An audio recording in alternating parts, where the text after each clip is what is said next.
નમસ્કાર વિદ્યાર્થી મિત્રો, હું બંસરી નાયક આજે આપની સમક્ષ લઈને ઉપસ્થિત થઈ છું. ધોરણ 12 ગુજરાતી વિષય second language lesson number 19 Satyavir Socrates. આપ સૌ લેસનનું જે આ ટાઇટલ છે એના દ્વારા જાણી જ ગયા હશો કે સોક્રેટિસ એ કયા વ્યક્તિ છે, એ શું છે, અને વળી એમાં નામ આપ્યું છે સત્યવીર. આ પહેલાં આપણે તો સત્ય શું છે એના વિશે વાત કરીએ તો સત્ય એટલે કે સાચી હકીકત. હકીકતમાં શું બન્યું છે, શું છે, એટલે કે સત્ય હોવું. મિત્રો, રસ્તો નીતિનો હોય અને એની સામે જે સીડી છે એ સત્યની હોય, અને તમારે જે લક્ષ્ય છે જો એ લક્ષ્ય સેવાનું હોય તો ઓબ્વિયસલી તમારું જે સફર જે છે એ કઠિન જ હોવાનું. અને એમાં તમને જો કુદરતનો સ્પર્શ મળે તો ચોક્કસ તમે એ રસ્તે સફળ થાવ જ અને સરળ રીતે તમે પહોંચી પણ જશો. સત્યવીર સોક્રેટિસની બાબતમાં પણ આ જ વસ્તુ છે. તમારા આ પાઠમાં સત્યવીર સોક્રેટિસનું જે કાર્ય છે એનું જીવન ચરિત્ર થોડું ઘણું અહીં તમને કહેવામાં આવ્યું છે. આમ તો આપણે સોક્રેટિસ વિશે જો કહેવા જઈએ તો એ તો તત્વજ્ઞાનના પ્રણેતા છે એવું કહેવાય છે. પશ્ચિમી દેશોમાં તો એના માટે ખૂબ જ માન રહ્યું છે. અહીં જે તમારો પાઠ લેવામાં આવ્યો છે એમાં તમે જોશો તો સંકલિત એવું લખવામાં આવ્યું છે.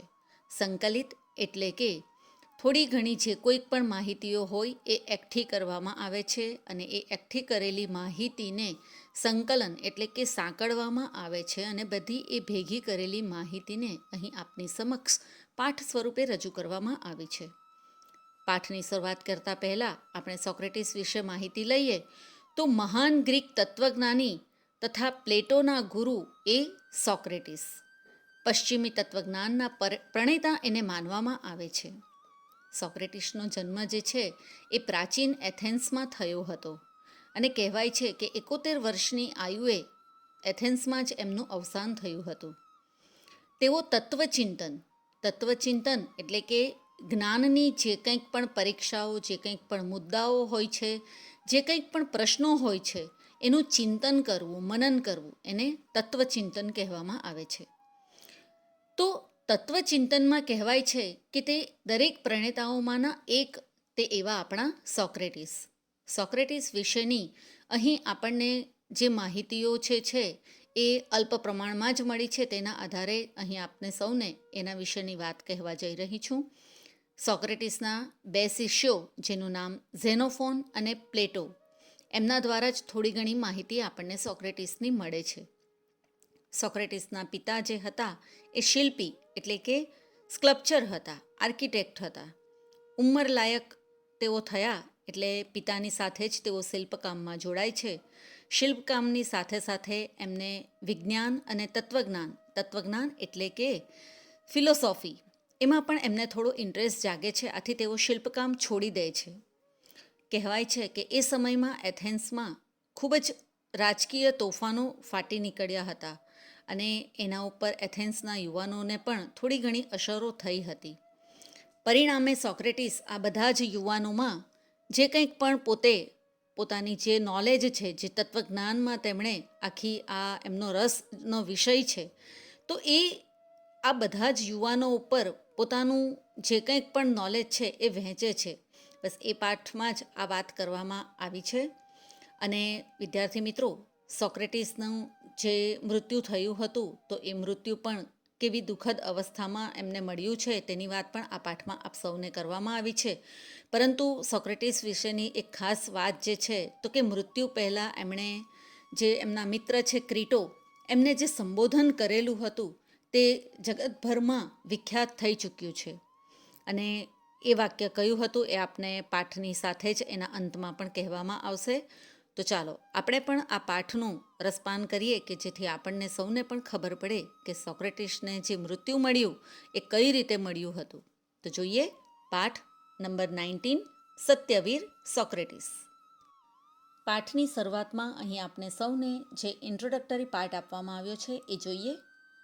સોક્રેટિસ એટલે વિચાર, આચારની એક વાક્યતા, સરળતા, પ્રામાણિકતા અને જ્ઞાનપ્રિયતા. તે જેવો બેડોળ એવો જ બેજોડ હતો. બેજોડ એટલે કે એના જેવો બીજો કોઈ નહીં, જેની જોડ ના મળે એવો. અન્યાય સામે ન્યાય, જૂઠ સામે સત્ય અને પાપ સામે પુણ્યના મનોમંથન, વ્યવહારનો જીવનભરનો સંઘર્ષ એ સોક્રેટિસની આ જીવન નિષ્ઠા. સમાજ ટકે, વિકસે, શોભે, નભે આવા પરદુઃખ ભંજક, પરદુઃખ એટલે કે બીજાનું દુઃખને જોઈને એને ભાંગી નાખનાર, એના માટેનો શબ્દ છે પરદુઃખ ભંજક, ને પરહિત રક્ષક, બીજાના હિતોનું રક્ષણ કરનાર એટલે કે પરહિત રક્ષક. શાણા એટલે કે ડાહ્યા સોક્રેટિસથી જ એથેન્સના એનેટસો તો સાંપ્રતમાં ઠેર ઠેર મોજૂદ અને હાજરા હજૂર છે. મિત્રો, અહીં જે એનેટસ નામ આપવામાં આવ્યું છે એ એથેન્સનો જ એક નાગરિક કે જે સોક્રેટિસની સામે એટલે કે એની વિરુદ્ધમાં ઊભો રહ્યો હતો. તો કે સાંપ્રતમાં એટલે કે અત્યારે પણ આપણને આવા એનેટસો ઠેર ઠેર એટલે કે ઘણી બધી જગ્યાએ આપણને સૌને જોવા મળે છે. ત્યારે સમાજમાં હરતા ફરતા જીવતા નાના સોક્રેટિસોને સમજવાની, જીરવવાની, દીક્ષા આપવાનું સુંદર કર્તવ્ય આ ચરિત્ર પૂરું પાડે છે. સત્યવ્રત, સત્યનિષ્ઠાનો અભિશાપ એટલે જ ઝેરનો પ્યાલો, ને ક્યાંક બંદૂકની ગોળી કે શૂળી નથી શું? કહો ને, જાતે મરીને અમર થવાનો સનાતન સંઘર્ષોવાળો આ મહામૂલો માર્ગ છે. અને એટલે જ અકાળે ટૂંકાયેલું આવા વીર પુરુષોનું આયુષ્ય માનવજાતના અસ્તિત્વ જેટલું ચિરસ્મરણીય રહેતું હોય છે. જી હા વિદ્યાર્થી મિત્રો, સત્ય એટલે કે ઝેરનો પ્યાલો. સત્ય જે કોઈક પણ બોલે છે, જે કોઈક સત્યના માર્ગે ચાલે છે, એણે જીવનમાં કેટલાય દુઃખ સહન કરવા પડે છે. અને આપણી સામે સત્યનો જો સૌથી મહાન દાખલો હોય તો એ આપણા પૂજ્ય બાપુજી, જી હા, મોહનદાસ કરમચંદ ગાંધી, કે જેમણે હંમેશા સત્ય અને અહિંસાના માર્ગ પર જ રહેવાનું પસંદ કર્યું હતું. અને એ સત્ય અને અહિંસાના માર્ગને કારણે જ તો આજે આપણે આઝાદીનો અમૃત મહોત્સવ પણ ઉજવવા જઈ રહ્યા છે.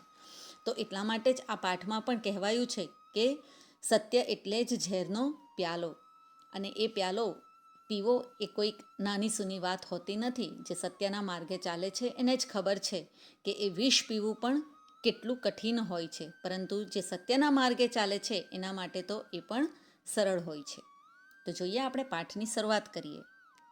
સોક્રેટિસ દુનિયાનો એક અતિ મહાન પુરુષ ગણાય છે. તેનો જન્મ ઈસવીસન પૂર્વે 469ના અરસામાં યુરોપ ખંડમાં આવેલા ગ્રીસ દેશના એથેન્સ નામે નગર રાજ્યમાં થયો હતો.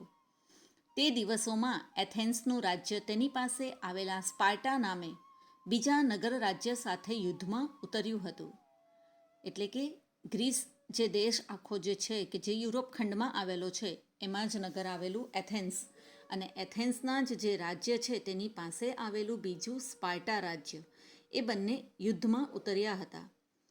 તે યુદ્ધ લાંબા કાળ સુધી ચાલ્યું હતું, જેમાં એથેન્સ જીત્યું તો ખરું, પણ યુદ્ધની અસરથી લોકોના આચાર અને વિચારમાં શિથિલતા આવવા લાગી હતી. આચાર એટલે કે તમારો વ્યવહાર, અને વિચાર એટલે તમે જે કંઈક પણ વિચારો છે તે. શિથિલતા એટલે આમ તો ઢીલું પોચું થઈ જવું, અને આપણે વ્યવસ્થિત ગુજરાતી ભાષામાં જો કહીએ તો નિર્બળ થઈ જવું. એટલે લોકોના વ્યવહારો જે છે, લોકોનું બિહેવિયર જે છે, અને એમનું જે થિંકિંગ છે એ કેવા થઈ ગયા હતા? એકદમ નબળા થઈ ગયા હતા. સોક્રેટિસ એવા કાળમાં થયો હતો. એટલે કે આવા સમયમાં સોક્રેટિસે આ યુવાનોમાં કઈ રીતે તે ઉર્જા જગાવવી તે હવે આપણે જોઈએ. સોક્રેટિસ બહુ બુદ્ધિશાળી હતો. તેને એના સમયની એ શિથિલતા ગમતી ન હતી. સદાચાર તરફ વળવા લોકોને તે સમજાવતો, એટલે કે સારું આચરણ કઈ રીતે કરવું, સારી રીતે કઈ રીતે રહેવું, એ વિશે તે લોકોને સમજાવતો હતો. રોજ સવારના પહોરમાં એ બહાર નીકળી પડતો. મિત્રો, આ જે વાક્ય જે છે, રોજ સવારના પહોરમાં એ બહાર નીકળી પડતો, આ વાક્ય આપ સૌને બોર્ડની પરીક્ષામાં પ્રત્યય મૂકો એવી રીતે ઘણી વખત પૂછાઈ ચૂક્યું છે, એ આપની જાણ ખાતર. અને ચોરે ચોટે ભેગા થયેલા લોકો જોડે અલકમલકની વાતોએ ચડતો. અલકમલક એટલે કે બીજા અન્ય દેશોની પણ એ વાતોએ બધાની સાથે કરતો હતો. લોકોને તેની આવી વાતોમાં બહુ રસ પડતો. તે સાંભળવા તેઓ તેની આસપાસ મધમાખીની જેમ ટોળે વળતા. સોક્રેટિસ તે દ્વારા સાચો ધર્મ શો છે એ તેમને સમજાવવા માંગતો. યુદ્ધના લીધે લોકોના આચાર વિચારો બદલાયા હતા, નબળા પડી ગયા હતા. આથી સોક્રેટિસ એ બધા જ્યારે ભેગા થતા ત્યારે બધા સાથે દૂરના અન્ય દેશોની પણ વાતો એ કરતો હતો. પરિણામે જે લોકોના વિચારો જે થોડા ઘણા શિથિલ થઈ ગયા હતા, નબળા થઈ ગયા હતા, તો એમને એ સમજાવતો હતો કે સાચો ધર્મ શો છે, કઈ રીતે એકબીજા સાથે હળીમળીને રહેવું જોઈએ. આવી બધી એ આચાર વિચારો જે એમના પરિવર્તન થાય એના માટે એ બધાને સમજાવતો. સોક્રેટિસ ખૂબ સાદાઈથી રહેતો હતો.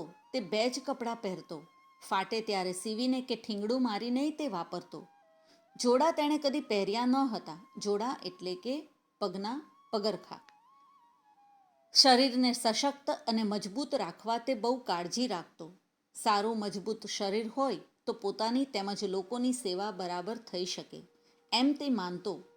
તે ખૂબ મિતાહારી હતો. મિતાહારી એટલે કે ઓછું જમવું, એટલે કે વધારે પડતું ના ખાવું. સોક્રેટિસ માનતો કે લોકો રસોઈને સ્વાદિષ્ટ કરવા એમાં મસાલા નાખે છે. હું કકડીને લાગેલી ભૂખને મસાલા તરીકે વાપરું છું. બીજા સૌ ખાવા માટે જીવે છે, હું જીવવા માટે જ ખાઉં છું. અહીં મિત્રો એક વાત સરસ કરી છે કે હું કકડીને લાગેલી ભૂખને મસાલા તરીકે. નોર્મલી આપણે જ્યારે રસોઈ બનાવીએ છીએ તો ત્યારે એમાં વિવિધ જાતના મસાલાઓ નાખે તો એ સ્વાદિષ્ટ રસોઈ બને છે. પરંતુ કહેવાય છે ને કે જ્યારે આપણને ભૂખ લાગી હોય, કકડીને એટલે કે ખૂબ જ ભૂખ લાગી હોય, તો ત્યારે કોઈ પણ ખાવાનું આપણી સામે મૂકવામાં આવે છે તો આપણે ગમે તે હોય ન ભાવતું ભોજન પણ આપણે ખાઈ લઈએ છીએ. તો એટલા માટે જ સોક્રેટિસ કહે છે કે હું કકડીને લાગેલી ભૂખને મસાલા તરીકે વાપરું છું. બીજા સૌ ખાવા માટે જીવે છે, એટલે કે ગમે તેવું પણ ખાવા માટે તેઓ તૈયાર થઈ જાય છે, પરંતુ સોક્રેટિસ જીવવા માટે જ ખાય છે. આચાર અને વિચારમાં પણ તે ઘણો પવિત્ર હતો અને સદાચારી સાધુ પુરુષ તરીકે તેની નામના હતી. એના વિચારો જોઈને જ આપણે સૌ પણ સમજી શકીએ છીએ કે એનું બિહેવિયર કેવું હશે, એનું થિંકિંગ કેવું હશે. સદાચારી એટલે કે હંમેશા એ સારી વાતો કરનારો, સારું વર્તન કરનારા સાધુ પુરુષ તરીકે એની નામના એટલે કે એની ખ્યાતિ હતી, એની પ્રસિદ્ધિ હતી. તે સમયે એથેન્સ એની જહાજોલાનીની ટોચે હતું, એટલે કે ખૂબ જ સમૃદ્ધ હતું. આપણે ખૂબ વૈભવી કહી શકીએ તેવું હતું. એથેન્સવાસીઓ જાત મહેનતને હલકી ગણતા અને રાજકાજમાં ભાગ લેવો એને જ આબરૂદાર માણસનું કામ ગણતા. અહીં કહેવાય છે કે એથેન્સવાસીઓ જાત મહેનતને એટલે કે જ્યારે કોઈક એક વ્યક્તિ પોતે જાતે મહેનત કરીને કશું કમાતો હોય તો એવું કામ એ હલકું ગણતા હતા. અને રાજકાજમાં એટલે કે સારી રાજાના દરબારમાં જો કંઈક નોકરી હોય તો એવી નોકરીઓને જ તેઓ આબરૂદાર માણસનું કામ એટલે કે એ ઇજ્જતદાર છે, સારી નોકરી કરનારા જ લોકો સારા છે, આબરૂદાર છે, એટલે કે ઇજ્જતવાળા છે એવું સમજતા હતા. તેથી તેઓ સામાન્ય રીતે મોચી, સુથાર, લુહાર વગેરે કારીગરોને હલકી કોટીના માણસો ગણતા. આ જ મિત્રો કહેવાય છે કે વિચારો કેવા છે, લોકોના વિચારો શું કેવા ખરાબ થઈ ગયા છે, કેવી એમાં શિથિલતા એટલે કે જે હલકા વિચારો આપણે કહીએ તે. હમણાં પણ આપણે આ જ વસ્તુ જોઈએ છે કે સૌ લોકો કંઈક નોકરી મેળવવાની હોય તો હંમેશા નાનેથી શરૂઆત કરવાની હોય છે, નાના કામથી શરૂઆત કરવાની હોય છે. પરંતુ શરૂઆતથી જ લોકોને સારા એવા પૈસા કમાવાની જે લાલચ લાગે છે, પરિણામે નાનામાં નાના કામને લોકો હલકું કામ ગણે છે. તો એથેન્સવાસીઓમાં પણ ત્યારે આ જ વસ્તુ થઈ હતી. એથેન્સવાસીઓને જાત મહેનત માટે આમ અનાદર બતાવતા જોઈને સોક્રેટિસ અકળાતો. અનાદર એટલે કે એમનો આદર નહીં કરવો, આદર ન કરવું, જેનું આદરનું વિરોધી શબ્દ અનાદર. તો જે લોકો જાત મહેનતને અનાદર કરતા હતા, પોતાની જ મહેનતને તેઓ આદરથી જોતા ન હતા, માનથી જોતા ન હતા. આથી સોક્રેટિસ અકળાઈ જતો હતો. તે પોતે એમ માનતો કે જાત મહેનતના કામ કરનારા કારીગરોમાં રાજનીતિજ્ઞો ને કવિઓ કરતાં અણસમજનું પ્રમાણ કંઈક ઓછું છે. રાજનીતિજ્ઞ એટલે કે રાજકીય બાબતોમાં જે કંઈક પણ જે સલાહ સૂચનો કરે છે તે, અને કવિઓ જે છે એના કરતાં જે પહેલાં જાતે મહેનત કરીને જે કામકાજ કરે છે, શું એ લોકોનામાં અણસમજનું પ્રમાણ કેવું છે? ઓછું છે. એકવાર સોક્રેટિસને કોઈકે પૂછ્યું, માણસને માટે ઉત્તમ શું છે? ઉત્તમ શું છે માણસ માટે? સોક્રેટિસ કહે, પોતાની આવડત કેળવીને પોતાની ફરજ અદા કરે તે જ ઉત્તમ માણસ છે. સુંદર વાક્ય. અહીં તમે આ વાક્યને જો આપણે વિરામ ચિહ્નોમાં લેવું હોય તો પણ આપણે લઈ શકીએ. સોક્રેટિસ કહે છે કે પોતાની આવડત કેળવીને, એટલે કે તમારામાં જે સ્કિલ છે, જે આવડત છે, જે સારું કામ કરવાની તમારી પોતાની સ્કિલ છે, તે સ્કિલને તમે કેળવો એટલે કે એમાં જ તમે ખૂબ જ સારા બનો અને પોતાની ફરજ અદા કરો, તે ઉત્તમ માણસ. જેમ કે ખેડૂત હોય તો સારી ખેતી કરે, વૈદ્ય હોય તો સારી રીતે વૈદું કરે એટલે કે જે લોકો વૈદ વૃત્તિ જાણતા હોય, સારી દવાઓ કઈ રીતે આપવાની, જેમ કે ડૉક્ટર. રાજનીતિજ્ઞ હોય તો રાજવહીવટ સારી રીતે ચલાવે. પણ જે માણસ કશું જ સારી રીતે કરી શકતો નથી, તે નથી માણસને ઉપયોગી કે નથી ઈશ્વરનો સેવક.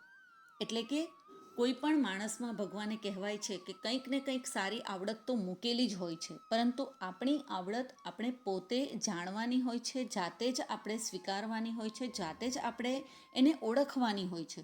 અને માણસ જો કંઈ જ સારું નહીં કરી શકે તો એ બીજા કોઈ અન્યને ઉપયોગી નથી થઈ શકતો કે નથી એ ઈશ્વરનો સેવક, એટલે કે ઈશ્વરને પણ એ પામી નથી શકતું. માણસ જો ઉપયોગી અને જરૂરી કામ કરતો હોય તો એમાં શરમજનક કશું જ નથી, એદીપણું જ શરમજનક છે. એટલે કે અહીં સોક્રેટિસના વિચારો જે છે તે આપણે સમજીએ તો કહેવાય કે જે તમને ઉપયોગી થતું હોય, તમારા માટે જે ખરેખર જરૂરી કામ હોય એ કરવું જ જોઈએ. કોઈ માણસ હલકી કક્ષાનું હોતું નથી અને એમાં કોઈ શરમજનક વસ્તુ હોતી નથી. પરંતુ એદીપણું એટલે કે કશા કામ વગર એમને એમ બેસી રહું, તો એને એદીપણું કહેવાય. તો એ શરમજનક છે. તમે શરીરે એકદમ ખડતલ હોય, સશક્ત હોય, હેલ્ધી હો અને તમે કશા જ કામ કર્યા વગર એમને એમ બેસી રહો તો એના એદીપણું કહેવાય છે. તો એ એમને એમ બેસી રહેવું એ શરમજનક છે. એકવાર સોક્રેટિસનો એક મિત્ર કેટલાક સમયથી દિલગીર રહેતો હતો. તે જોઈને સોક્રેટિસે તેને પૂછ્યું, તારા ઉપર એવું તે કયું દુઃખ આવી પડ્યું છે કે તું આટલો ઉદાસીન રહે છે? દિલગીર એટલે કે દુઃખી રહેતો હતો. મિત્ર ઘણા સમયથી દુઃખી હતો એટલે સોક્રેટિસ એને પૂછે છે કે તારા પર શું દુઃખ આવી પડ્યું કે તું આટલો બધો ઉદાસ છે? પેલો મિત્ર બોલ્યો, 14 નિરાધાર સ્ત્રીઓને નભાવવાનું મારે માથે આવ્યું છે. મિત્ર પોતાની જે દુઃખનું કારણ છે, પોતાના દુઃખનું કારણ એ કહે છે કે 14 જેટલી સ્ત્રીઓ જે છે તેને ખાવા પીવડાવવાની જવાબદારી મારે માથે આવી છે. નભાવવું એટલે કે એમની બધી જ જવાબદારી મારે માથે આવી ગઈ છે. પ્લેગમાં તેઓ નિરાધાર થઈ ગઈ છે. પ્લેગ એ એવી મહામારી જે છે તે એ સમયે ઘણા લોકો એમાં મૃત્યુ પામ્યા હતા. જેમ અત્યારે કોરોના નામની મહામારી જે ચાલી રહી છે, એવી જ રીતે આ પ્લેગમાં પણ સૌ કોઈ નિરાધાર થઈ ગયા હતા. મારી એવી સ્થિતિ નથી કે હું એ સૌનું ભરણ પોષણ લાંબા સમય સુધી કરી શકું. બોલો, મારે હવે શું કરવું? મિત્ર પોતાના દુઃખનું કારણ જણાવતા કહે છે કે હવે લાંબા સમય સુધી ભરણ પોષણ એટલે કે એમની જે જવાબદારી છે તે હું કેટલા સમય સુધી હું નિભાવીશ? મારાથી એ લાંબો સમય નહીં થઈ શકશે. બોલો, હવે હું શું કરું? સોક્રેટિસે તરત જ જવાબ આપ્યો, અરે, એમાં તે એવું શું મૂંઝાવા જેવું છે? એ બધી સ્ત્રીઓને સીવવાના, ગૂંથવાના અને ભરવાના કામે તરત વળગાડી દઈ શકાય. સોક્રેટિસે તો સરસ જવાબ આપ્યો અને કહી દીધું કે આમાં કંઈ તારે મૂંઝાવા જેવું નથી. આ બધી સ્ત્રીઓને સીવવાનું, ગૂંથવાનું અને ભરવાનું એટલે કે ભરતકામનું કંઈક કામ આપી શકાય. આ સલાહ સાંભળી પેલો મિત્ર આભો બની ગયો કે આવા મોટા કુળની સ્ત્રીઓને આવું કામ શી રીતે અપાય? મિત્રો, આ વાક્ય જે છે, આવા મોટા કુળની સ્ત્રીઓને આવું કામ શી રીતે અપાય, એ પણ આપણે વિરામ ચિહ્નમાં અથવા તો પ્રત્યયમાં બોર્ડની એક્ઝામમાં પૂછાઈ ચૂક્યું છે. એટલે આવા કુળ, મોટા કુળની, એટલે કે એમનું કુળ તો કેટલું મોટું છે, તેઓ મોટા કુળની સ્ત્રીઓ છે, એમના માટે આવું સામાન્ય કામ થોડું મારાથી અપાય? અહીં જ આપણને આ મિત્રની જે વિચારવાની શક્તિ છે એનો ખ્યાલ આવે છે કે એ આ સીવવાનું, ભરત ગૂંથણનું કામ જે છે એને એક એવી હલકી કક્ષાનું કામ ગણે છે. સોક્રેટિસ એની મૂંઝવણ સમજી જઈ બોલ્યો, ગભરાવાનું એમાં કારણ નથી, એ જ સારામાં સારો ઉપાય છે. પોતાનું ભરણ પોષણ થઈ શકે એટલું તેઓ રડશે, એટલું જ નહીં, પણ તેઓને શક્તિ અને સમયનો સદુપયોગ થશે. વળી બીજો લાભ એ થશે કે નવરા બેસવાને લીધે જે કુથલી, ઈર્ષ્યા અને નિરાશા ફેલાય છે તેમાંથી તેઓ બચી જશે. પેલા મિત્રે સોક્રેટિસના કહેવા પ્રમાણે કર્યું અને એનું પરિણામ સારું આવ્યું. આપણે પણ અહીંયા જોઈ શકીએ છીએ કે જ્યારે તમારી પાસે કોઈ જ કામ ન હોય ત્યારે એવું કંઈક કામ કરવું કે જેમાંથી તમારી શક્તિ અને તમારા સમયનો સદુપયોગ થાય. અને સોક્રેટિસે પણ એમના મિત્રને આ જ સલાહ આપી અને કહ્યું કે તેઓ પોતાનું ભરણ પોષણ કરી શકશે અને સાથે સાથે થોડા 2 પૈસા પણ તેઓ કમાઈ શકશે અને એમની જે શક્તિ છે, એમની પાસે સ્કિલ છે તેનો પણ ઉપયોગ થશે અને સમયનો પણ સદુપયોગ થશે. અને સાથે કહેવાય છે ને કે અહીંયા સ્ત્રીઓ છે તો સ્ત્રીઓ જો નવરા બેસી રહેશે તો કે કુથલી, ઈર્ષ્યા અને નિરાશા. કુથલી એટલે કે બીજાની અન્યની નિંદા કરવી, વાતો કરવી. ઈર્ષ્યા કરવી એટલે કે બીજાના કામને જોઈને કે બીજાનું કંઈક સારું એવું જોઈને એની અદેખાઈ કરવી. તો આ જે કંઈક પણ જે સમાજના આપણે કહીએ કે દુર્ગુણો છે, આવું તો કશું ફેલાશે જ નહીં અને તેઓ નિરાશ પણ નહીં રહેશે કે એમની પાસે કશું ખાવાનું કે કંઈ કામ કરવાનું નથી. એમાંથી તેઓ બચી જશે. અને આ સલાહ માનીને પેલા મિત્રે દરેક સ્ત્રીઓ જે હતી એની સાથે એ પ્રમાણે જ કામ કરે છે અને એનું રિઝલ્ટ પણ એને સારું મળે છે, પરિણામ એને સારું મળે છે. કહેવાનો મતલબ કે જે સ્ત્રીઓને આ કામ એણે શીખવાડ્યું તો એમાં એ સફળ થયો. વિદ્યાર્થી મિત્રો, અહીં સુધી આપણે જોઈશું તો સોક્રેટિસ જે રીતે પોતાના મિત્રને સમજાવે છે કે ભલે તમારું કુળ ગમે તેવું મોટું હોય, ગમે તેવા મોટા કુળમાંથી તમે આવતા હોવ તો પણ તમારા માટે દરેક કામ એ તમારા પોતાની જવાબદારી છે. તમારા પોતાના માટે, પોતાના ભરણ પોષણ માટે પણ તમે દરેક કામને અપનાવી શકો છો. કોઈ કામ નાનું કે મોટું હોતું નથી. તમે જે કામ દિલથી કરો અને જે કામ તમને સંતોષ આપે એ કામ સર્વ રીતે ઉત્તમ જ કહેવાતું હોય છે.